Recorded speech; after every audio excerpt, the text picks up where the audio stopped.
30 मार्च 2026 तक इसकी अंतिम तिथि हम लोग निर्धारित किए हैं। www.skmgi.in पर आकर के ऑनलाइन के माध्यम से वो फॉर्म भर सकते हैं और उसके नीचे आप देख रहे होंगे कि मोबाइल नंबर है, उस मोबाइल नंबर पर बात करके अगर किसी तरह की समस्या होती है फॉर्म भरने में तो उस पर बात करके वो सॉल्व करके भी फॉर्म भर सकते हैं।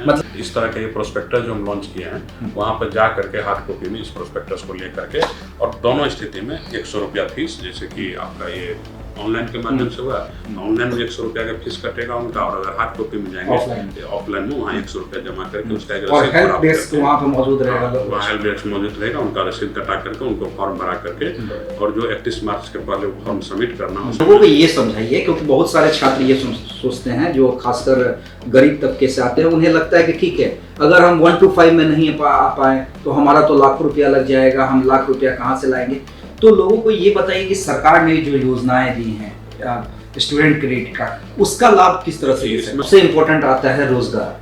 तो आसान भाषा में ये समझाइए कि रोजगार अगर आपके यहाँ जो कोर्सेज अवेलेबल हैं उन कोर्सेज को छात्र कर लेते हैं, स्टूडेंट कर लेते हैं, तो कितना आसान है खुद का सेटअप तैयार करना या सरकारी नौकरी में सारा सुविधा प्लेसमेंट में भी पूरी तरह 100% हम लोग उसको मदद करेंगे ताकि मेरे यहाँ से पास बच्चा कोई भी बेरोजगारी से नहीं बैठे रहे, रोजगार मिलेगा और आने वाले समय में उसको सरकारी नौकरी भी मिलेगा। प्रवेश परीक्षा के लिए उस कोर्स में पहला रैंक पर जो आएंगे उसको हम लोग पूरी तरह निःशुल्क पढ़ाएंगे और दूसरे रैंक पर जो आएंगे 1 रुपया भी नहीं, 1 रुपया भी कॉलेज का फीस हम लोग नहीं, बिल्कुल फ्री। इस बार क्या हुआ 2026 में जब हम ये योजना लाए हैं तो इसमें किए हैं कि जो पहला और दूसरा तो पहले से मेरा चल रहा था छात्रवृत्ति, अब उसमें तीसरा, चौथा और 5वां स्थान पर जो आएंगे उनको भी हम लोग छात्रवृत्ति देंगे, 15% उसके फीस में छूट करेंगे। इस बार फिजियोथेरेपी का कोर्स आया है कि जिसमें नीट के द्वारा एडमिशन होगा, उस कोर्स में उस बच्चे को नीट का भी एग्जाम देना जरूर, उसमें क्वालिफाई करके उसके मेधा सूची का आधार पर हमारे यहाँ एडमिशन होना जरूरी है। दिमाग तो तेज है लेकिन पास में पैसे नहीं है, मजदूरी नहीं करनी है, सरकारी नौकरी करना है लेकिन पास में पैसे नहीं है। टेंशन मत लीजिए, क्योंकि आपके पास ऐसे स्टूडेंट्स के लिए एसके मंडल सर है जो फिर से एक बार राष्ट्रीय स्कॉलरशिप प्रवेश परीक्षा 2026 लेकर आ गए हैं। लेकिन सर जो स्टूडेंट्स हैं वो जानना चाहेंगे कि ये प्रवेश परीक्षा 2026 क्या है, क्योंकि 2010 से लेकर हर साल आप ये प्रवेश परीक्षा करते हैं, इस बार क्या ऐसे मेधावी छात्र है। सर पहले ये प्रवेश परीक्षा का जो हमने आयोजन किया है इसके बारे में मैं ये बता रहा हूँ। किसी भी संस्थान को सरकार के द्वारा अगर मान्यता प्रदान की जाती है तो उसमें नामांकन लेने का जो प्रक्रिया है पूरा पारदर्शिता के साथ उनके द्वारा निर्देश दिया जाता है कि नामांकन जो आप लेंगे एक प्रवेश परीक्षा आयोजन करके उसके मेधा सूची के आधार पर आप नामांकन लेंगे ताकि किसी को निजी फायदा किसी को नहीं पहुंचाया जा सके। जो आपका संस्थान में 60 सीट का मान्यता दिया गया और 60 आदमी आप किसी को निजी स्वार्थ में किसी का नामांकन ले लिए तो वो सरकार इस पर दायित्व करती है कि आप प्रवेश परीक्षा लेकर के नामांकन लीजिए। तो हम लोग 2010 से जैसे हम संस्थान चला रहे हैं उस समय से ही हम प्रवेश परीक्षा आयोजन करके अपने संस्थानों में नामांकन लेते आ रहे हैं। लेकिन 2022 में हम लोगों ने सोचा कि कुछ लोगों को हमारे द्वारा मदद भी हो जाए तो बहुत बेहतर रहेगा। तो एक योजना हम लाए, SK Mandal group of institutions के द्वारा जो भी संस्थान चलाई जा रही है उस संस्थान में जो प्रत्येक कोर्स में नामांकन लेने के लिए लोग आवेदन फॉर्म जमा कर रहे हैं प्रवेश परीक्षा के लिए, उस कोर्स में पहला रैंक पर जो आएंगे उसको हम लोग पूरी तरह निःशुल्क पढ़ाएंगे और दूसरे रैंक पर जो आएंगे 1 रुपया भी नहीं, 1 रुपया भी कॉलेज का फीस हम लोग नहीं, बिल्कुल फ्री पढ़ाएंगे उनको। और जो हॉस्टल में रहेंगे तो उनको हॉस्टल का चार्ज लगेगा, क्योंकि हॉस्टल की व्यवस्था एक अलग होती है, उनका खाना पीना का अलग व्यवस्था होता है। तो कॉलेज का पूरा फीस हम लोग उनको माफ कर देंगे और हॉस्टल का फीस उनको जमा करना। अगर हॉस्टल नहीं रहते हैं तो फिर उनको 1 रुपया नहीं रहेगा। ये समझिए कि हमारे कॉलेज का अगर अगल बगल के 5-6 किलोमीटर अगल बगल का स्टूडेंट हो तो हॉस्टल में नहीं रहेंगे तो उनको तो पूरी तरह निःशुल्क पढ़ाई हो जाएगा। और कॉलेज हमारा सुदूर देहाती क्षेत्र में भी कुछ कॉलेज है तो वहाँ के भी लोगों को इससे फायदा हो सकता है। और 2022 तक हमने 22 से स्टार्ट किया था ये, और 25 तक में हर कोर्स में 2 छात्र छात्राओं को इसका फायदा दिया जा रहा था।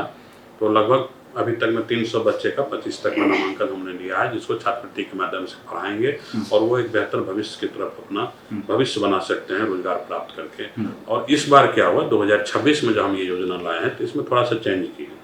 इसमें किए हैं कि जो पहला और दूसरा तो पहले से मेरा चल रहा था छात्रवृत्ति, अब उसमें तीसरा, चौथा और पाँचवां स्थान पर जो आएंगे उनको भी हम लोग छात्रवृत्ति देंगे, 15% उसके फीस में छूट करेंगे।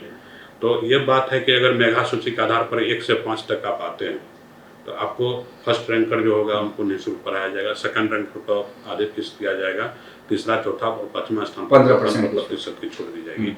और इसी मेधा सूची के आधार पर फिर छठे रैंक से जो होगा उसका नामांकन मेरे यहाँ इसी मेधा सूची पर होगा, क्योंकि बाहर से जो बाद में लोग चाहेंगे कि हम इस कॉलेज में नामांकन लेंगे तो बाहर से नहीं होगा, उसको हमारे यहाँ इस जो भी संस्थान है, जैसे 7 संस्थान 8 संस्थान जो हमारा है, पटना से हम लोग लेते हैं, पटना में Krishna institute of higher education, Patel Nagar Patna में है, वहीं पर एक Saumya Krishna Indian training school है जिसमें ANM की पढ़ाई होती है। समस्तीपुर में हमारे द्वारा 4 संस्थानों में उसका संचालन किया जा रहा है, जैसे Vidyapati institute of higher education है, Krishna institute of nursing and paramedical science, Krishna institute of IT and management, Krishna institute of technology, ये सब समस्तीपुर में है। मधेपुरा में एक संस्थान है मुरलीगंज ब्लॉक में, वो भी पूरे देहाती क्षेत्र में है, मतलब ब्लॉक से भी थोड़ा हट करके अलग है, जो कि वहाँ के लोकल जो बच्चे होते हैं उनको हम लोग उसका फायदा दे सकें। तो वहाँ पर एक Krishna institute of higher education है, पूर्णिया में एक रामबाग में है Krishna institute of paramedical science. तो इतने सारे संस्थानों को मिला करके जो हमारा अम्ब्रेला ऑर्गेनाइजेशन है, SK Mandal group of institution, इसके द्वारा ये प्रवेश परीक्षा ली जाती है। और साथ साथ हम ये भी बताना चाह रहे हैं कि हमारे द्वारा तो प्रवेश परीक्षा ली जा रही है, कुछ कोर्सेज ऐसे होते हैं जैसे कि नीट के द्वारा उसका नामांकन होता है, जैसे इस बार फिजियोथेरेपी का कोर्स आया है कि जिसमें नीट के द्वारा एडमिशन होगा, तो उस कोर्स में उस बच्चे को नीट का भी एग्जाम देना जरूर, उसमें क्वालिफाई करके उसके मेधा सूची के आधार पर हमारे यहाँ एडमिशन होना जरूरी है। और जो छात्रवृत्ति का लाभ लेना है तो उसको ये भी एग्जाम देना जरूरी होगा। तो दोनों तरफ से वो पास करेंगे तभी उनको इस छात्रवृत्ति का लाभ मिलेगा। नामांकन होगा नीट के मेधा सूची पर, लेकिन अगर उसको छात्रवृत्ति का लाभ लेना है तो मेरे यहाँ का भी एग्जाम दे करके फर्स्ट रैंक से 5 रैंक तक उसको आना होगा, तब जाकर के उनको छात्रवृत्ति का लाभ मिलेगा इसमें। तो अभी तो सर फॉर्म भरने की प्रक्रिया जारी है और ये आखिरी डेट कब तक है? अभी हम लोग पिछले 12 फरवरी को इसको हम लोग जो फॉर्म का प्रक्रिया तो उसको स्टार्ट करवाए थे। 31 मार्च 2026 तक इसकी अंतिम तिथि हम लोग निर्धारित किए हैं। 31 मार्च 2026 के पहले जो हमारा संस्था का वेबसाइट है www. जैसे एक पेज है, इसको आप दिखाना चाहते हैं आपके माध्यम से हम आपके दर्शकों को, www.skmgi.in पर आकर के ऑनलाइन के माध्यम से वो फॉर्म भर सकते हैं। और उसके नीचे आप देख रहे होंगे एक मोबाइल नंबर है, उस मोबाइल नंबर पर बात करके अगर किसी तरह की समस्या होती है फॉर्म भरने में तो उस पर बात करके सॉल्व करके भी फॉर्म भर सकते हैं। मतलब ये नंबर 24 घंटा रहता है और लोग अवेलेबल रहते हैं बताने के लिए। अगर फॉर्म भर रहे हैं, अगर फॉर्म भरने में कोई कठिनाई हो रहा है तो वो तुरंत उस पर बात कर लेंगे, भाई हमको ये प्रॉब्लम है, तो वो बता देंगे कि आप ऐसे ऐसे कीजिए, आपका फॉर्म भरा जाएगा। मतलब 24 घंटा उपलब्ध है, 24 घंटा करने के लिए यहाँ पे उस पर बताया जाएगा उनको। इसके बाद देखिए जहाँ पर संस्थान है, जैसे मुरलीगंज में है, जो मधेपुरा में Krishna institute of higher Murliganj से जो अलग में थोड़ा मार्केट से अलग हट करके है, अगर वहाँ के आसपास के बच्चे किसी को फॉर्म भरना तो वहाँ पर जा करके भी वो हार्ड कॉपी में ये फॉर्म जो इस तरह का प्रोस्पेक्टस हम लॉन्च किया, आप देख लिए प्रोस्पेक्टस में कहीं नजर पड़ेगा तो उनको समझ में आ जाएगा कि यही प्रोस्पेक्टस है। इस तरह का ये प्रोस्पेक्टस जो हम लॉन्च किए हैं वहाँ पर जा करके हार्ड कॉपी में इस प्रोस्पेक्टस को ले करके, और दोनों स्थिति में 100 रुपया फीस, जैसे कि आपका ये ऑनलाइन के माध्यम से हुआ, ऑनलाइन में 100 रुपया का फीस कटेगा उनका, और अगर हार्ड कॉपी में जाएंगे ऑफलाइन में वहाँ 100 रुपया जमा करके उसका एक रसीद हेल्प डेस्क वहाँ पे मौजूद रहेगा, वहाँ हेल्प डेस्क मौजूद रहेगा, उनका रसीद कटा करके उनको फॉर्म भरा करके और जो 31 मार्च के पहले वो फॉर्म सबमिट करना उसमें उनको मदद करेंगे। अच्छा सर, लोगों को ये समझाइए, क्योंकि बहुत सारे छात्र ये सोचते हैं जो खासकर गरीब तबके से आते हैं, उन्हें लगता है कि ठीक है अगर हम 1 to 5 में नहीं आ पाए तो हमारा तो लाखों रुपया लग जाएगा, हम लाख रुपया कहाँ से लाएंगे। तो लोगों को ये बताइए कि सरकार ने जो योजनाएं दी हैं स्टूडेंट क्रेडिट कार्ड, उसका लाभ किस तरह से ले सकते हैं? इसमें है क्या कि जो सरकार के द्वारा एक बहुत बड़ी योजना चलाई जा रही है कि बिहार के बच्चे को उच्च शिक्षा प्राप्त करने में कोई कठिनाई नहीं हो। तो 2017 में ही बिहार सरकार के द्वारा एक स्टूडेंट क्रेडिट कार्ड योजना लाई गई थी। इसके बारे में लगभग बिहार में सभी बच्चे जानते हैं, उससे बताने की भी जरूरत नहीं है। और उस स्टूडेंट क्रेडिट कार्ड का जो वेबसाइट है, जो उसका पोर्टल है, SK Mandal group of institution द्वारा जो भी संस्थान का संचालन किया जा रहा है, और उससे जो आच्छादित कोर्स है, जिस कोर्स में सरकार जान रही है कि इसको इस कोर्स में पढ़ाएंगे और इसको नौकरी मिलेगा और लोन का पैसा हमको वापस कर देंगे, तो उस कोर्स में उसको लोन देने का प्रक्रिया रखे हैं कि 4 लाख रुपया का लोन देते हैं। सरकार के द्वारा।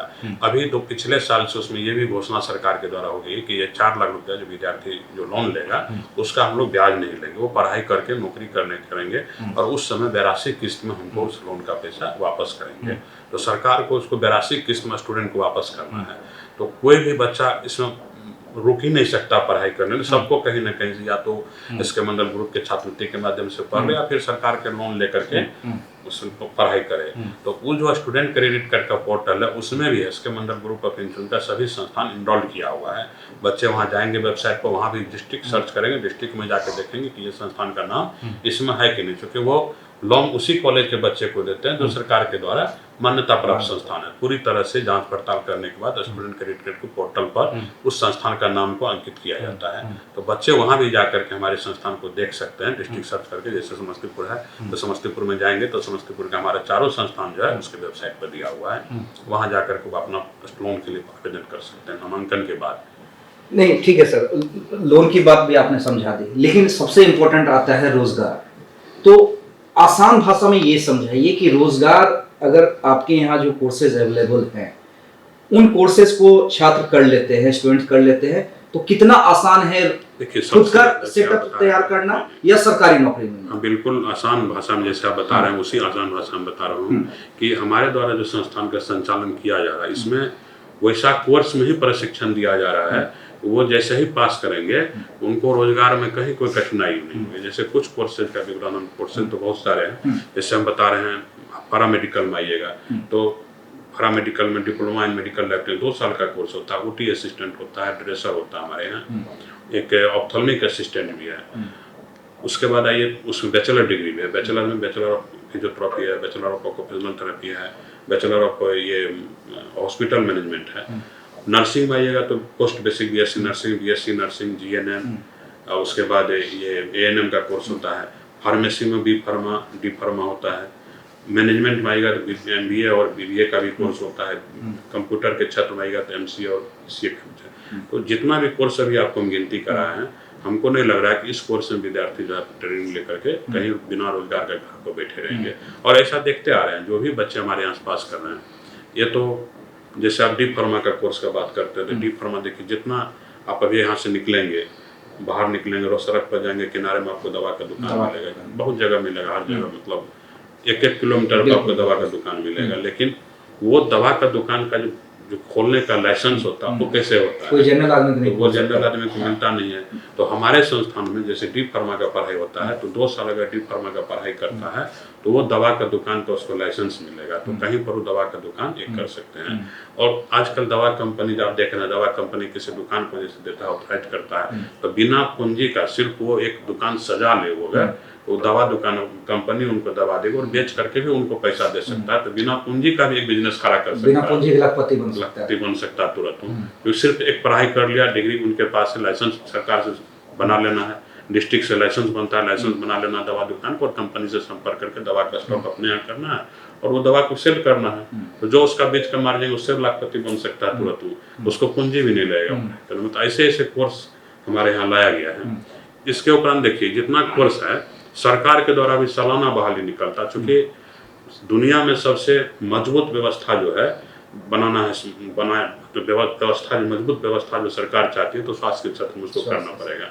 अब देखे होंगे जब 2020 में वैश्विक कोरोना महामारी आया, विश्व स्तर पर आया था, दुनिया में पूरी जगह कोरोना फैला हुआ था, तो उस समय सरकार को कितना सामना करना पड़ा कि स्वास्थ्य व्यवस्था को सबसे पहले ठीक करना। उस समय सरकार संकल्पित थे और उस व्यवस्था को ठीक करने के लिए करोड़ों की संख्या में पैरामेडिकल नर्सेज भारत सरकार को बहाल करना पड़ेगा, बिहार सरकार को बहाल करना पड़ेगा।